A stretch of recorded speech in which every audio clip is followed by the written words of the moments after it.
నమస్తే మేడం. నమస్తే అండి, చెప్పండి. రాష్ట్రంలో ఎటు చూసిన అరెస్టుల పర్వం నడుస్తుంది రేవంత్ రెడ్డి గారి పరిపాలనలో.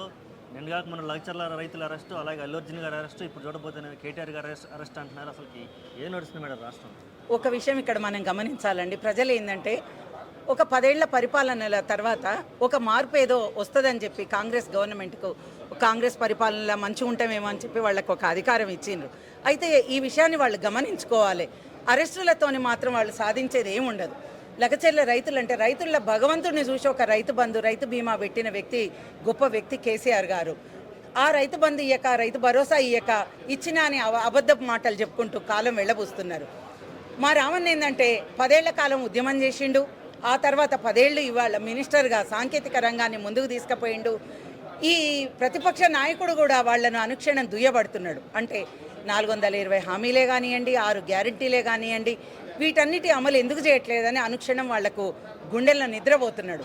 వాటన్నిటినీ తట్టుకోలేక ఒక కక్ష సాధింపు చర్యగా మాత్రమే ఇవాళ ఏసీబీ విచారణను కొనసాగిస్తున్నారని తెలియజేస్తున్నాను నేను.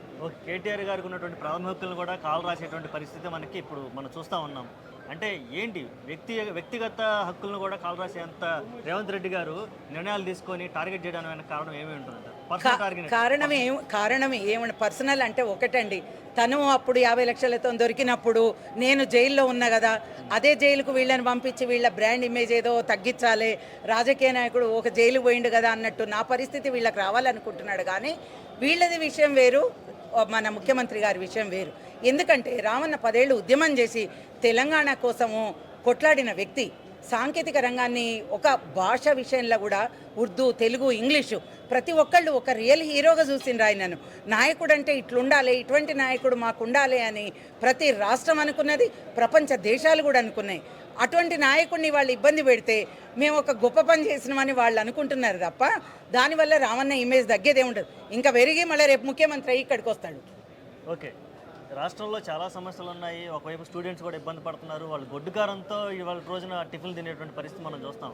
వాటి మీద ఎటువంటి దృష్టి పెట్టకుండా కేవలం సెలబ్రిటీలని, ఎవరైతే ప్రజలకు దగ్గరగా ఉన్నటువంటి కేటీఆర్ గారు, హరీష్ గారు, ఇలా అల్లు అర్జున్, వీళ్ళందరూ మీద టార్గెట్ చేసి అంటే ఏం చేయాలనుకుంటున్నారు రేవంత్ రెడ్డి గారు అసలు?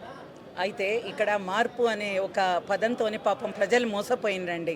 వాళ్ళు ఏం చేసిండ్రంటే ఏదో జరుగుతుంది అల్లావుద్దీన్ అద్భుత దీపంలాగా అనుకొని నమ్మి ఓటేసిండ్రు. నమ్మి నాన్న వస్తే పుచ్చి బుర్రలైనాయని వీళ్ళు చేస్తున్న పని మాత్రం ఏం బాగాలేదండి. గురుకులాలను ఒక 10 ఏళ్ల కాలం కష్టపడి కేసీఆర్ గారు ఒక రోక్కు తీసుకొచ్చిండ్రు.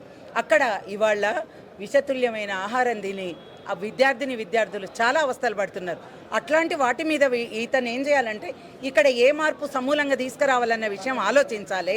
లేకపోతే మహిళలు ఏ కష్టాలు పడుతున్నారన్న దాని మీద ఆలోచించాలి. ఇంతవరకు కరెంటు బిల్లులు 200 యూనిట్లకు తగ్గిస్తామన్నారు, వాటికి తగ్గించలేదు.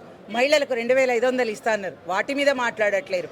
కళ్యాణ లక్ష్మితో పాటు తులం బంగారం ఇస్తారన్నారు, ఒక తులం బంగారం కాదు కదా, ఒక గ్రామ్ ఇచ్చిన చరిత్ర లేదు.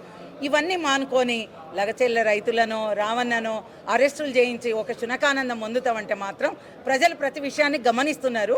దీనికి మాత్రం తగిన మూల్యం ప్రజలే చెప్తారు. మళ్ళా ఓకే, ఇప్పటికిప్పుడు కనుక కేటీఆర్ గారిని అరెస్ట్ చేస్తే ఎలా ఉండబోతుంది కార్యాచరణ? టీఆర్ఎస్ కార్యాచరణ ఎలా ఉండబోతుంది? 100% చేయకపోవచ్చు. ఎందుకంటే తగిన సాక్ష్యాధారాలు లేవు, తగిన సెక్షన్లు లేవు, చేయకపోవచ్చు. చేసినా కానీ నిన్న రావణ్ ఒక మాట చెప్పిండు, ఇది పోరాట నామ సంవత్సరం అని. ప్రతి వ్యక్తి, ప్రతి కార్యకర్త, ప్రతి ఉద్యమ నాయకుడుగా మేము అందరం రావణ బాటలో గల్లీలో ఉద్యమం చేయాలని మేము అనుకుంటున్నాం. ఒకవేళ రావణ్ణే అరెస్ట్ అయితే మాత్రం ప్రతి ఒక్కళ్ళం ఒక కేసీఆర్ గారుగా మళ్ళీ మేము పోరాటం కొనసాగిస్తామని వాగ్దానం చేస్తున్నాం. ఇప్పుడు అసలు ఈ సినారియో మొత్తం చూసిన తర్వాత రేవంత్ రెడ్డి గారికి మీ వైపు నుంచి మీరేం చెప్పాలనుకుంటున్నారు? నేనేం చెప్పాలనుకుంటానండి, రేవంత్ రెడ్డి గారు మాది మహబూబ్ నగర్ జిల్లానేనండి. వాళ్ళ ఊరు పక్కనే మా ఊరు సిరిసినగండ్ల విలేజ్. ఒక గ్రామంలో పుట్టిన వ్యక్తి ఒక ముఖ్యమంత్రి పదవికి అంటే ఏ బ్యాక్గ్రౌండ్ లేకుండా, వెనక అంగబలం అర్ధబలం అంటారు కదా, అట్లా ఏది లేకుండా ఒక గొప్ప స్థితికి వచ్చిన వ్యక్తి పరిపాలనను ఇవాళ బాపు కేసీఆర్ కంటే గొప్పగా ఎట్లా చేయాలి, ఆ 10 ఏళ్ల పరిపాలన కంటే నేను ఇంకా ఉన్నతంగా చేసి రాష్ట్రంలో చిరస్థాయిగా నిలబడాలనుకోవాలి తప్ప ఈ కక్ష సాధింపు చర్యలు, లేకపోతే అనాలోచితమైన ఆలోచనలు ఇవన్నీ చేయడం వల్ల ప్రజలిచ్చిన మార్పు ఇదే అనుకొని ప్రజలు బాధపడతారు తప్ప మీరు చిన్నగా అయిపోతారు, మీరు ఒక మరుగుజ్జు అయిపోతారు ప్రజల ముందు, కానీ ఉన్నతంగా నిలబడలేరు. పరిపాలనను సవ్యంగా కొనసాగించండి, మీకు కావాలంటే మేమందరం సహకరిస్తామని నేను తెలియజేస్తున్నానండి. Okay madam, okay, thank you.